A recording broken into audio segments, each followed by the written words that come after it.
لو لسه بقى ما جربتيش الاكله دي يبقى فايتك كتير. يلا بقى احفظي الوصفه عندك وجربيها في العيد، الكل هيشكرك عليها، ومن جمالها مش هتبطلي تعمليها وهتعتمدي الطريقه دي في الممبار، لان طعمه حكايه فيه تكات صغيره كده هتعمليها بتودي الطعم في حته تانية خالص. هنعمل النهارده احلى ممبار عادي وممبار بوبسي يستاهلوا بقك. كمان تقدري تعملي الممبار البوبسي ده في عزومه، حاجه تشرف بجد لانه قد القطمه، حاجه كده عسل ولذيذه كده وكيوته. يلا بقى نسمي الله ونصلي على رسول الله عليه افضل الصلاه والسلام، ونبتدي بقى وصفتنا مع بعض. بس قبل اي حاجه حابه ارحب بكل مشتركين الجدد وبقول لكم نورتوني وشرفتوني في قناتي المتواضعه، ولو لسه اول مره بتشوفيني اتمنى تشتركي عندي، وجودك معايا شرف كبير ليا. والحاجه هعملها هقطع حوالي 5 بصلايات كده حلوين كبار شويه، لان هعمل حوالي 2 كيلو ممبار، وانا بالنسبه لي بحب جدا اقطع البصل للممبار، مش بحب اضربه في الكبه. لو انت بقى حابه تفرميهم في الكبه مفيش اي مشكله، ممكن تفرميهم بس ما تنعمهمش خالص، ضربيهم ضرب كده متقطع، يعني تكه كده وافصلي الكبه تكه وافصلي.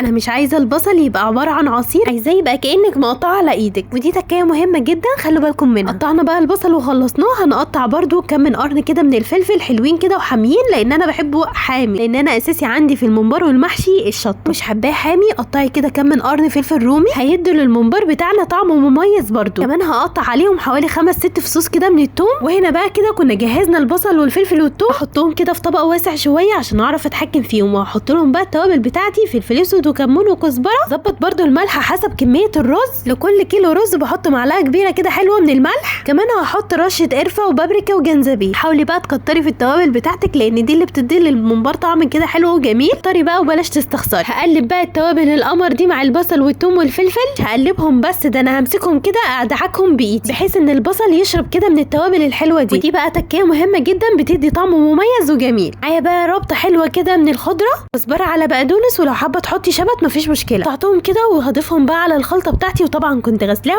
ومصفيهم قبل كده. معايا بقى حوالي كيلو وربع من الطماطم. انا هنا بقى استسهلت وقلت هضرب الطماطم في الكبه، بس برضو بضرب متقطع، ضربتين 3 كده 4 ونفصل. مش عايزينها ناعمه خالص، عايزينها كده يعني قطع شويه، مش عايزينها زي الطماطم بتاعه الصلصه ناعمه خالص يعني، لا احنا عايزينها قطع شويه كده. كمان لو حابين تقطعوها على البلانشه مفيش اي مشكله. الضرب بقى بيبقى كده تكه وبفصل تكه وبفصل، ما تضغطيش بقى على زرار الكبه كده على طول متواصل عشان ما تنعمش منك. طبعا زي ما انتم شايفين انا بحب اعمله ني في ني، يعني البصل والطماطم مش متسبكين معايا خالص. هكمل بقى باقي كل كميه الطماطم. عملت حوالي كيلو طماطم او كيلو وربع كده، وفي الوقت ده كنت غاسله كيلو ونص رز وسايبه الرز بتاعي يتصفى كويس. هنضيف بقى بعد كده الزيت بتاعنا حوالي ربع كوبايه كده من الزيت، وهقلب بقى الخلطه الحلوه بتاعتي دي. ولحد هنا بقى انا كنت لسه ما ضفتش الرز خالص. هنضيف بقى كده كيلو ونص من الرز، طبعا غسلاه ومصفياه. هخلط بقى كده كله مع بعضه، طبعا المعلقه مش هتنفع معايا خالص، فهقلب بقى كده بايدي. وفي الوقت ده تقدري تدوقي الخلطه بتاعتك اذا كانت محتاجه ملح ولا لا. هضيف هنا تاني شويه ملح لان دوقتها كانت عدمه شويه، وكمان محتاجه شويه توابل، يعني زي ما قلت لكم التوابل بتدي طعم جميل كده ومميز للممبار بتاعي. حطيت تاني بس شويه فلفل اسود وكمون وكزبره بس، والتوابل دي الاساسيه بالنسبه لي للممبار. كمان زي ما قلت لكم ان انا بحب الشطه جدا في الممبار، فضفت هنا حوالي معلقه صغيره كده من الشطه، ودي اختياري طبعا. هخلط بقى كده كله مع بعضه الخلطه الجميله دي. وهنا بقت خلطه الممبار بتاعتي جاهزه، وطبعا كنت غاسله الممبار بتاعي ومجهزاه من قبلها. لو حابين تشوفوا طريقه تنظيفي للممبار في الميكسر هسيب لكم الرابط تحت في الديسكريبشن، الوصف تحت الفيديو يعني، وكمان هسيبه لكم في اخر الفيديو. هنيجي بقى هنا نحشي الممبار بتاعنا، وطبعا كل واحد وله طريقته في حشو الممبار. وانا هنا بالنسبه لي بفتح طرف الممبار بصباعيني كده السبابه والابهام، وبحشي بقى بايدي التانيه الحشوه بتاعتي. ولو انتي مقطعه الممبار بتاعك طويل شويه زي كده يعني هنحشي بقى من الطرفين، يعني جزء من الناحيه دي وجزء من الناحيه التانيه عشان تسهل معايا. وهنبطط بقى الممبار بتاعنا كده واحنا بنحشي فيه علشان ما يبقاش مليان معانا ويفرقع في التسويه. زي ما حضراتكم شايفين كده ببططه، ما نحاولش نكتر فيه الرز علشان ما يفرقعش، كمان الرز ياخد راحته في التسويه. وهننضفه كده خالص من الحشوه، هنمسحه بايدينا كده من بره، وهنحطه بقى في طبق جنبنا. وده بقى بالنسبه لطريقه حشو في الممبار. بمناسبه الممبار يعني عايزه اقول لكم ان انا عملته اول مره في حياتي، كنت في تانية اعدادي، عملته من اوله لاخره. كمان ماما جت من الشغل كده لقيتني عاملاه مسوياه، وكان طعمه في منتهى الجمال، لان احنا عندنا في البيت كلنا بنحبه جدا، فعشان كده قررت ان انا اعمله لهم وافاجئهم بيه. لو انتي اول مره تعملي الممبار هتبقي استاذه فيه، جربي الطريقه دي وهتبهري الكل بيه. كمل بقى حشو الممبار بتاعي كده كله بنفس الطريقه زي ما شفتوا، وهرجع لكم بقى تاني عشان نشوف هنعمله بوبس ازاي. هنا بقى كنت خلاص خلصت كده كل كميه الممبار، كنت عامله حوالي 2 كيلو. 2 كيلو ممبار بياخدوا حوالي من كيلو وربع رز لكيلو ونص. بنحاول قبل التسويه التسويه نخلي طول الممبار قد بعضه علشان يبقى شكله حلو وجميل في التقديم. ده بقى بالنسبه للممبار العادي. تعالوا بقى نعمل الممبار البوبس. هنجيب بقى خيط وهنربط بقى الممبار بتاعنا كده كل مسافه صغيره هنربط رابطه بالخيط. هنلف بس كام لفه كده بالخيط، وهو ده اللي هيفصل كل واحده كده وواحده عن بعضها. اهم حاجه في الممبار ده ان احنا ما نكترش فيه الرز علشان ما يفرقعش مننا، وما تقلقوش خالص التسويه هتبقى مظبوطه وهيبقى صغنن كده وشكله شيك في التقديم. لايك بقى لو وصلت معايا لهنا،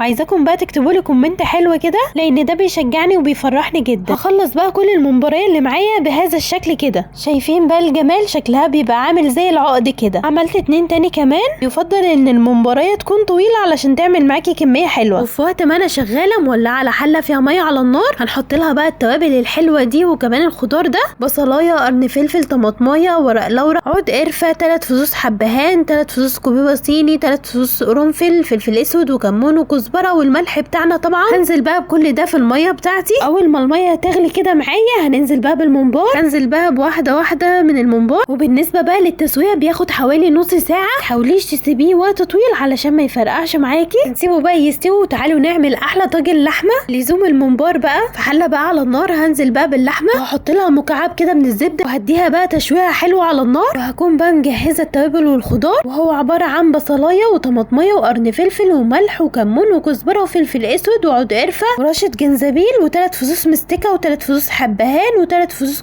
كوبيبه صيني، 3 فصوص قرنفل، ورق لورا. وهنزل بقى بكل الحاجات دي مع بعضهم كده على اللحمه، اديها تشويحه بالتوابل والخضار. نكون بقى مجهزين ميه مغليه من الكتل، هننزل بقى بيها على اللحمه على طول. وهنملى طبعا الحله كده ميه. الميه لازم تكون بتغلي، وهغطي بقى عليها وهسيبها تستوي على راحتها. الوقت ده كان خلاص الممبار بتاعي استوى. تعرفي بقى ازاي ان هو خلاص كده استوى؟ هنرفع واحده بالماسك وهنجيب شوكه، ولو الشوكه دخلت معاكي بكل سهوله في الممباريه تبقى خلاص كده الممبار بتاعك استوى. هنطلع بقى الممبار بتاعنا كده كله على طول. تعالوا بقى نعمل احلى صلصه لطاجن اللحمه. في كزرولة كده او حله على النار هنجيب بقى حبه زيت وهنحط عليها حوالي معلقتين كبار توم مفروم مع فلفل. حطي بقى كزبره وشم الريحه بقى. طشي بقى التومه بالفلفل دي بشويه خل، وكمان معلقتين صلصه معلبه الجاهزه دي. جرد بس ما تشم ريحه التوم كده ظهرت تقومي طشاها بالخل والصلصه وتديهم تقليبتين كده مع بعضهم. وبعد كده تنزلي ب5 طماطميات فريش كده مضروبين في الكبه، 5 6 بقى على حسب كميه اللحمه اللي انت هتعمليها. وظبطيها بقى بالتوابل بتاعتك، ملح بقى وكمون وكزبره وفلفل اسود. سيبيها بقى تتسبك. هنطلع بقى اللحمه بتاعتنا في طاجن او في بايركس، وطبعا ده بعد ما استوت معايا تماما علشان ما تاخدش وقت طويل معانا بس في الفرن. هحط بقى شويه الصلصه الحلوين دول على اللحمه وهدخلها بقى الفرن وهولع عليها فوق وتحت. هسيبها بقى في الفرن. اكون انا بقى